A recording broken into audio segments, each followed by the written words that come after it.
ایک دفعہ کا ذکر ہے کہ ایک چھوٹے سے گاؤں میں للی نام کی ایک چھوٹی سی لڑکی رہتی تھی۔ اسے باہر برف میں کھیلنا پسند تھا۔ ایک دن کھیلتے ہوئے للی نے آسمان سے ایک خوبصورت برف کے ٹکڑے کو گرتے دیکھا۔ اس نے اسے اپنے دانت میں پکڑا اور اسے غور سے دیکھا۔ برف کا تودا نازک اور پیچیدہ تھا، پیٹرن اور شکلوں کے ساتھ جو للی نے پہلے کبھی نہیں دیکھا تھا۔ وہ اس کی خوبصورتی سے حیران رہ گئی اور سوچنے لگی کہ یہ کیسے بنا۔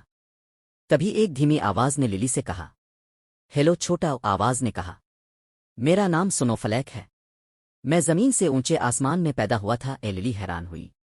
واقعی؟ اس نے پوچھا، تم یہاں کیسے پہنچے؟ سنو فلیک نے وضاحت کی، میں پانی کے ایک چھوٹے سے قطرے سے بنا تھا جو زمین سے ہوا میں اٹھتا تھا۔ جیسے جیسے میں اوپر سے اوپر تیرتا گیا، میرے ارد گرد کی ٹھنڈی ہوا نے مجھے ایک چھوٹے نازک کرسٹل میں جما دیا۔ للی کی آنکھیں حیرت سے پھیل گئیں۔ یہ حیرت انگیز ہے، اس نے کہا۔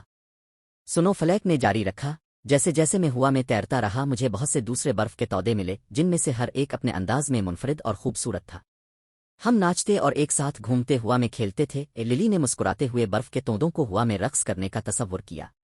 اس کے بعد کیا ہوا؟ اس نے پوچھا۔ سنو فلیک نے کہا، آخر کار میں زمین کی طرف گرنے لگا۔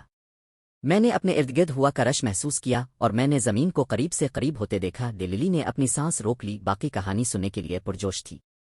سنو فلیک نے ختم کیا، اور پھر میں آپ کے دسترخوان میں آہستہ سے اترا جہاں آپ مجھے دیکھ سکتے تھے اور میری خوبصورتی کی تعریف کر سکتے تھے۔ للی مسکرائی، برف کے ٹکڑے کو پکڑنے پر شکرگزار محسوس ہوئی۔ مجھے اپنی کہانی سنانے کا شکریہ، اس نے کہا۔ سنو فلیک واپس مسکرایا اور پھر آہستہ آہستہ یہ پگھلنے لگا، اس کے نازک نمونے پانی کے چھوٹے چھوٹے قطروں میں غائب ہو گئے۔ للی نے دیکھا، تھوڑا سا اداس محسوس کر رہی تھی، لیکن برف کے ٹکڑے کی جادوئی کہانی سن کر خوش بھی تھی۔